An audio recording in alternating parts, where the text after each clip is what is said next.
Welcome to the third and final part of Ben Roethlisberger Underrated, as I'm setting out to prove that Ben Roethlisberger deserves credit as one of the greatest quarterbacks in NFL history. Who's the GOAT? At least that name comes up. What about that guy? You know, like Brett Favre won't get any votes nowadays as the GOAT, but his name will come up. What about Brett Favre? What about John Elway? It ain't gonna be what about Ben Roethlisberger. Part 3 is going to focus on disproving the false narratives that have been perpetrated by fans and the media. The most common reason given for why Ben Roethlisberger isn't one of the greatest quarterbacks of all time is that he was allegedly never one of the best of his generation.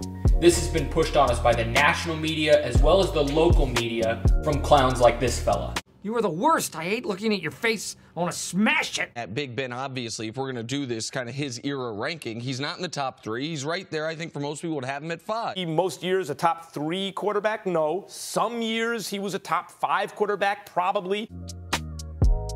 And of course, there was the famous Cameron Jordan incident.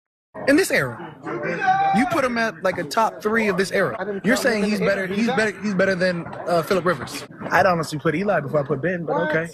Wow, could you be any stupider? In case you were wondering, Ben threw for over 350 yards and 4 touchdowns against the Saints that weekend. Nonetheless, the narrative is that essentially Ben can only be the 5th greatest quarterback of his generation because he was always playing at the same time as Aaron Rodgers, Tom Brady, Peyton Manning, and Drew Brees. In part 2, I laid out why I think Ben Roethlisberger had a better career than Drew Brees. But even if you don't buy into that, this argument in and of itself is just logically flawed. To say that Roethlisberger can't be one of the greatest of all time because he wasn't the greatest in his own generation is a stupid argument, because most people are going to put Tom Brady and Peyton Manning in their top 3 quarterbacks of all time, and Brees and Rodgers in their top 10 for sure. So he's playing in the golden age of quarterback. So even if he isn't the greatest of this generation, that shouldn't discredit his case for all-time greatness. The question also must be asked, Ben was never the greatest of his generation, according to who?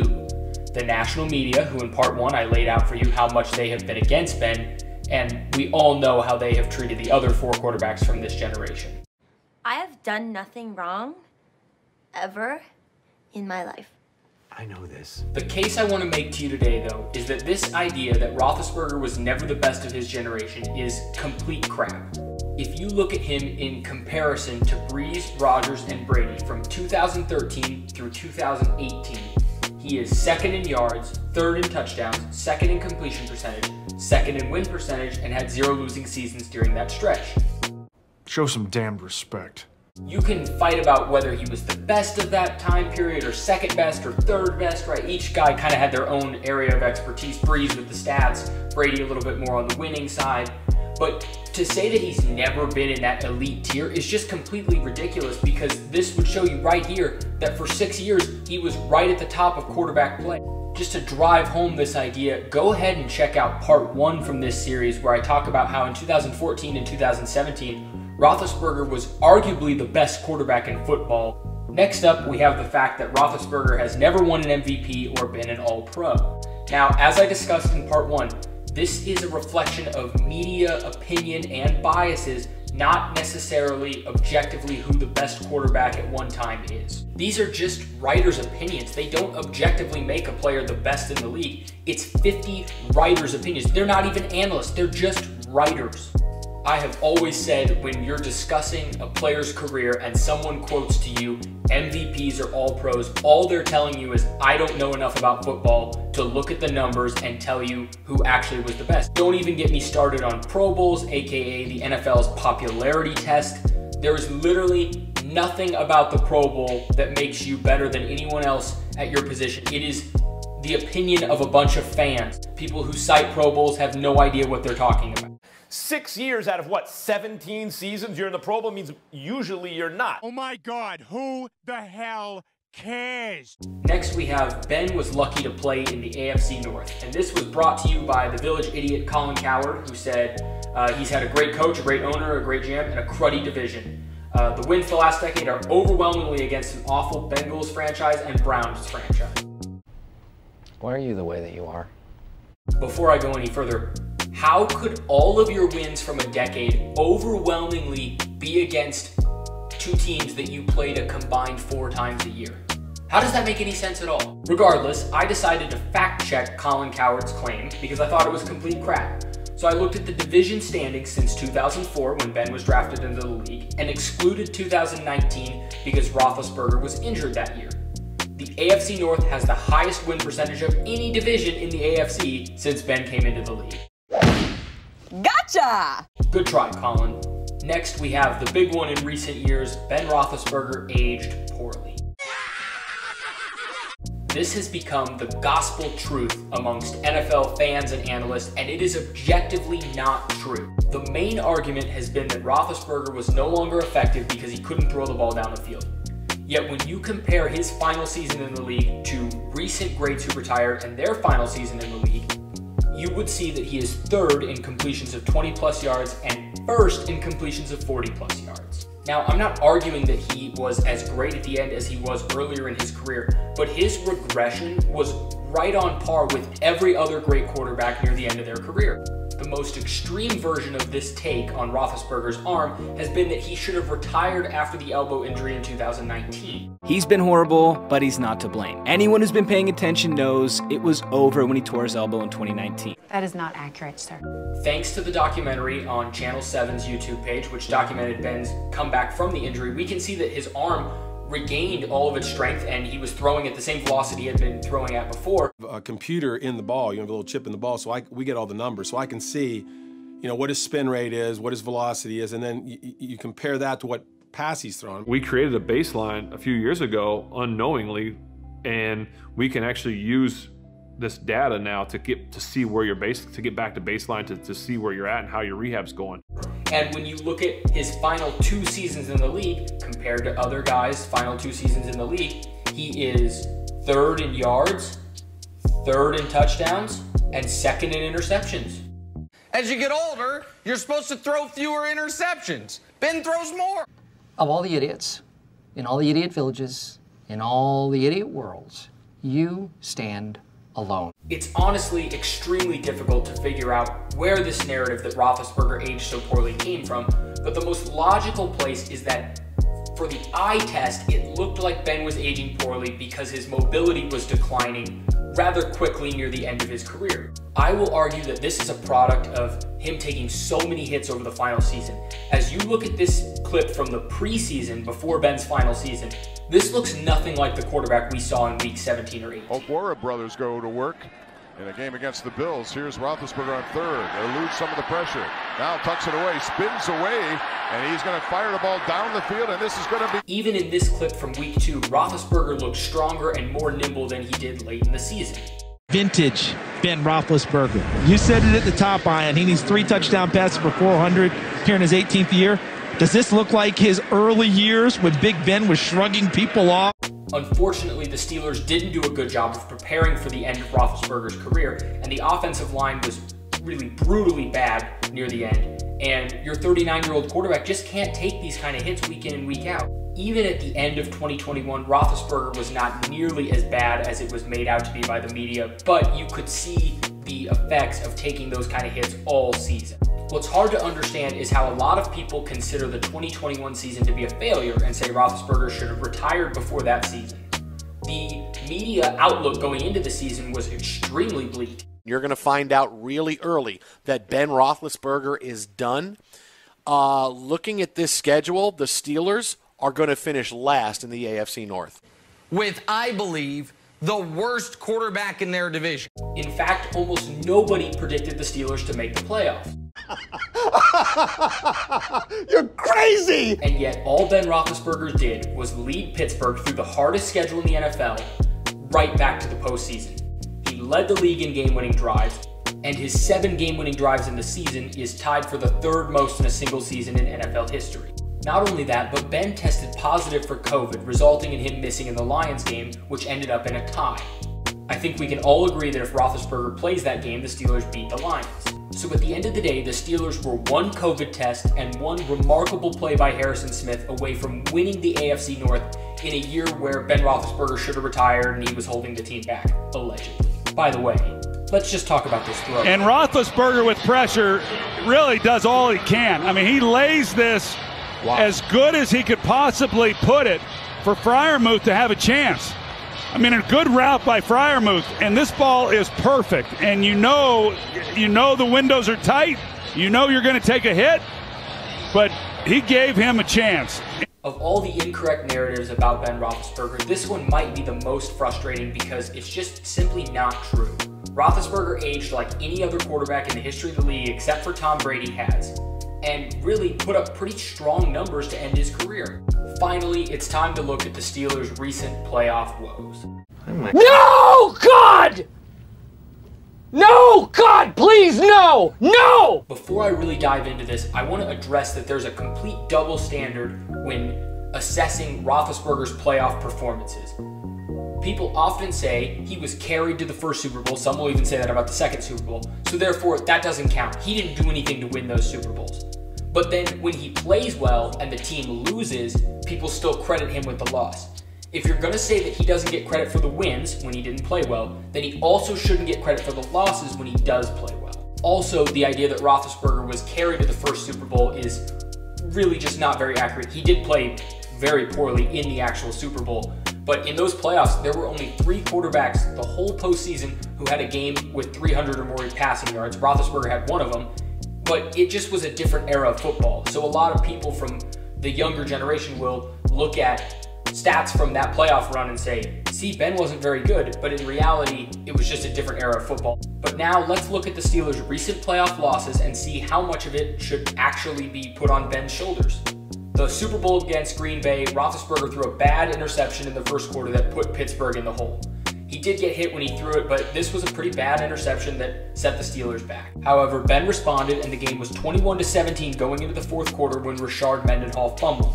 This is the biggest play in the game. It took away all the momentum and it allowed Green Bay to go right down the field and get a touchdown, which now extended their lead. The Steelers fought back late and actually had a chance to drive and take the lead at the end, but just couldn't get it done. If anything, this Super Bowl was an all-around team loss. Roethlisberger didn't play great, they didn't run the football tremendously well, and a defense that had been historically good was absolutely shredded by Aaron Rodgers. The 2011 Steelers were riddled with injuries. Ben Roethlisberger came in nursing a bad ankle sprain, and they entered the game without Rashard Mendenhall and leading tackler Ryan Clark. They also lost Brett Kiesel, Casey Hampton, and Max Starks throughout the game, and by most of the second half, they only had 3 healthy defensive linemen even left on the roster. The Steelers were also missing Marquise Pouncey, and this cost them with a bad snap right before half. Honestly, if you rewatch this entire game, it's one of the ugliest football games you'll ever see. But Pittsburgh did get a touchdown late, and then actually got the ball back with 1:33 and a chance to drive down and take the lead. Right here you can see there's 1:31 on the clock when Roethlisberger gets sacked, but Pittsburgh chooses not to use a timeout. This definitely came back to hurt the Steelers as they did move the ball down the field, but eventually a sack pushed them back out of field goal range. And then we all know what happened after that. While I certainly don't think Roethlisberger played the best game of his career in this one, the odds were stacked against Pittsburgh with all of the injuries, and even if they had won, they did not have the roster to go to New England the following week and win. The 2014 wildcard game with the Ravens is one of the more frustrating games to watch. Roethlisberger had tossed 6 touchdowns against the Ravens just a few weeks prior, but the injury to Le'Veon Bell in Week 17 against the Bengals really hurt the Steelers. They couldn't run the ball all game, and this pass right here goes right through Ben Tate's hands and is intercepted by Terrell Suggs, which was really the nail in the coffin. Roethlisberger did toss an ugly interception late in the fourth, but the game was already over at that point. Realistically, you can probably make the case that of any playoff loss in the Roethlisberger era, this one is the most on Ben. In 2015, an undermanned Pittsburgh Steelers team attempted to go into Denver and knock off the eventual Super Bowl champion Denver Broncos. Now, they were without Le'Veon Bell, D'Angelo Williams, Antonio Brown, so the weapons for this game were slim to none. They were starting a third-string running back in Fitzgerald Toussaint. Their receivers were Martavis Bryant, Darius Hayward-Bay, and Sammy Coates, and at tight end you had an aging Heath Miller. Pittsburgh shot themselves in the foot in the second quarter here with a tough drop from Heath Miller. This resulted in them only getting 3 points out of this drive, and then in the fourth quarter, Martavis Bryant chooses to cut outside instead of just getting upfield to get into field goal range, and so Pittsburgh has to punt. Although this play turned out to be completely inconsequential, this is the most ridiculous thing I've ever seen. If that's not giving yourself up, I don't know what is. Regardless, Pittsburgh began driving with 11 minutes to go in the fourth, looking to put this game out of reach. Roethlisberger completed 3 straight passes before handing the ball to third-string running back Fitzgerald Toussaint, who abruptly fumbled and set Denver up to go take the lead. Pittsburgh got the ball back with 3 minutes, but the lack of talent at the skill position was just brutally obvious, as nobody could get open the entire drive, and eventually Roethlisberger was sacked to end the game. Now, if you just look at the box score, it wouldn't appear that Roethlisberger had a tremendous game, but the 2015 Denver defense is one of the best in recent history. When they played Joe Flacco, Alex Smith twice, Matthew Stafford, Derek Carr twice, Phillip Rivers twice, Andrew Luck, Tom Brady twice, Cam Newton once, and Aaron Rodgers once, none of them threw for over 300 yards. Not only did Roethlisberger shred the Denver defense in the regular season with one of his greatest performances ever, going over 300 yards. Oh. Fires it. Touchdown. Again, it's Brown. But he did it again in the playoffs with absolutely no talent left on the roster. The 2016 Pittsburgh Steelers were easily the least talented Steelers team from 2014 to 2016. Their receivers outside of Antonio Brown included Darius Hayward-Bay, Kobe Hamilton, Eli Rogers, and Sammy Coates. Trash! Despite this, Roethlisberger and the Steelers reached the AFC Championship, where they were annihilated by New England. The receivers couldn't catch anything all day, Le'Veon Bell was injured in the first quarter, and the Steelers had one of the most pathetic showings on the goal line I've ever seen late in the second half. This showing was so bad that I'm not even sure this gentleman could find a way to be happy about it. Weapons he already has. Now, I'm not saying Roethlisberger was great in this game, but when D'Angelo Williams and Eli Rogers are tied for your team lead in receptions, that says a lot about what you have to work with. Moving on, Ben's 2017 playoff performance is one of the best games in the history of the National Football League. Ben went 37 for 58 with 469 yards, 5 touchdowns, 1 interception, 110.5 QBR, and is one of only 5 quarterbacks in league history to throw for 450 plus yards and 5 plus touchdowns and still lose. One of the most significant bummers of my lifetime. I put an asterisk next to the 5 touchdowns because while Roethlisberger won't get credit for this touchdown, this was all his doing. Roethlisberger, pump, run, backward pass to Le'Veon Bell, accelerates for the touchdown. Steelers fans, do you remember when Todd Haley used to refuse to quarterback sneak ever? This 4th and 1 turnover led to Jacksonville punching it in to go up 21-0. The Jaguars scored touchdowns on 3 out of their first 4 drives of this game. Roethlisberger quickly got rolling against the league's top defense, and the Steelers were able to cut it to 28-14 at the half, and then 28-21 midway through the 3rd quarter. Quick side note, I often hear this argument that Ben Roethlisberger is not effective at the line of scrimmage and he's not that smart of a quarterback. This play right here is proof that is complete crap. It's 3rd and 9, so for Todd Haley, this is the obvious situation to throw a screen. This play is a tight end screen to Vance McDonald. Pre-snap, Roethlisberger had figured out that they were in man-to-man and that he liked his matchup with Le'Veon Bell, so he aborts the screen and throws a touchdown to Bell. Early 4th quarter here, and Todd Haley's refusal to call a quarterback sneak continues to plague the Steelers, and Jacksonville, with the help of the officials, gets a huge stop. There, that is holding in the secondary by A.J. Boye, and that allowed him to jump right on top of the back. This led to a quick Jacksonville touchdown, but Roethlisberger and the Steelers immediately answered, pulling it back to 7 points. At this point, the defense allowed the Jags to take 5 minutes off the clock, drive the length of the field, and score a touchdown.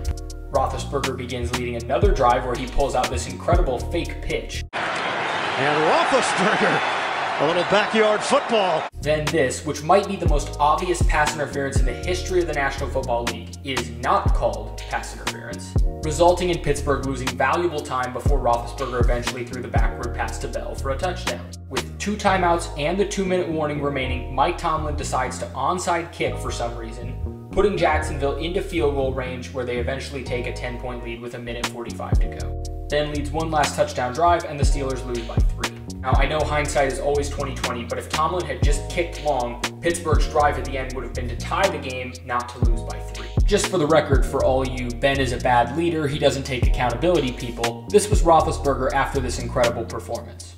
That's on me, and I'll take full blame for those points and that loss, because you can't put your defense in that situation. I don't blame you. I don't blame you. If there was ever a time where a quarterback deserved to get up on the podium and say, I can't do it all by myself, it was here, and yet Roethlisberger didn't do it. But somehow he's the worst leader ever, according to the national media. Next up, we have the 2020 loss to the Browns, and I'm going to spend a little extra time on this because I think there's a lot of misinformation about this game. The game obviously starts with the bad snap, and then Roethlisberger makes a poor throw over the head of Benny Snell that's intercepted.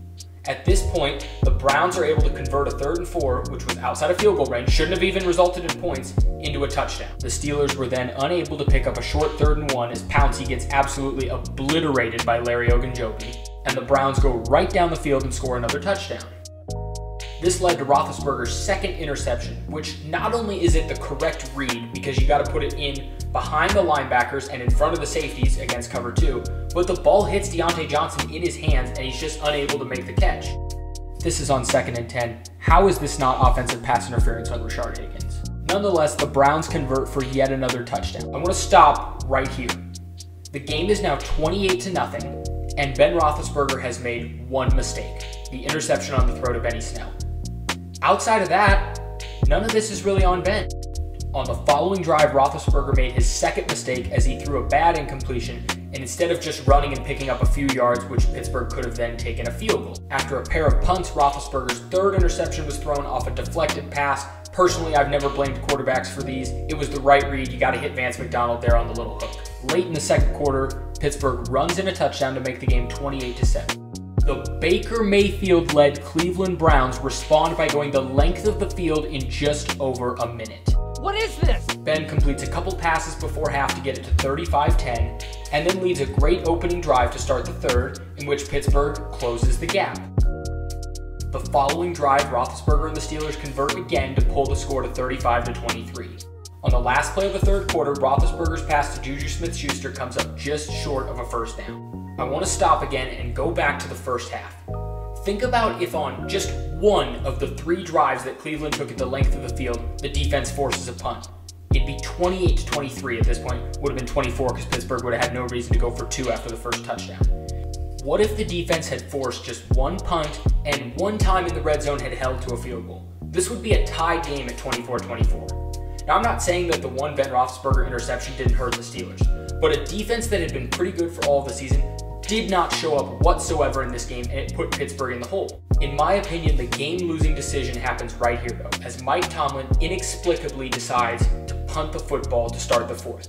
The offense had scored on 4 straight drives and was cooking, but for some reason he decides to punt the ball back to the Cleveland Browns. The Browns went right down and scored, and if you don't believe me that the offense was humming, Pittsburgh got the ball and went 76 yards in a minute 24 and scored again.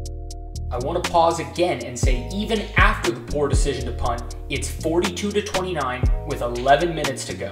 A 2-score game with 11 minutes to go is not insurmountable. The defense allows Cleveland to take 7 minutes off the clock and go down and get more points. At this point, Pittsburgh gets the ball back in garbage time. Ben tosses another interception and then another touchdown. They're really both irrelevant in the grand scheme of things. I still really struggle to understand why people think this loss was all on Big Ben. I understand that the box score warriors out there will look at the 4 interceptions and just immediately say, this is on Ben. But like I said earlier, by the time Ben had made 1 mistake, they were already down 28-0. And if the defense had come through even once or twice in the 1st half, this is a completely different football game. And regardless of all of that, if you don't punt to start the 4th quarter, who knows how that thing could have ended. Pittsburgh had a lot of momentum going, and they were quickly closing the gap. In a game where a lot of things went wrong, it's pretty hard for me to believe that your quarterback who threw for 500 yards was your biggest problem. Hopefully this segment has helped you see that not all of Pittsburgh's playoff woes over the past decade have been on Ben Roethlisberger, and in fact, a lot of them probably shouldn't be on Ben Roethlisberger. At the end of the day, this series will probably never change the way people evaluate Ben Roethlisberger's career.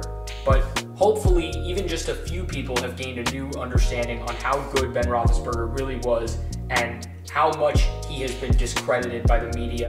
He'll still be a first ballot Hall of Famer one day, but I think it's time that Ben Roethlisberger is mentioned with the elite quarterbacks to ever play this game.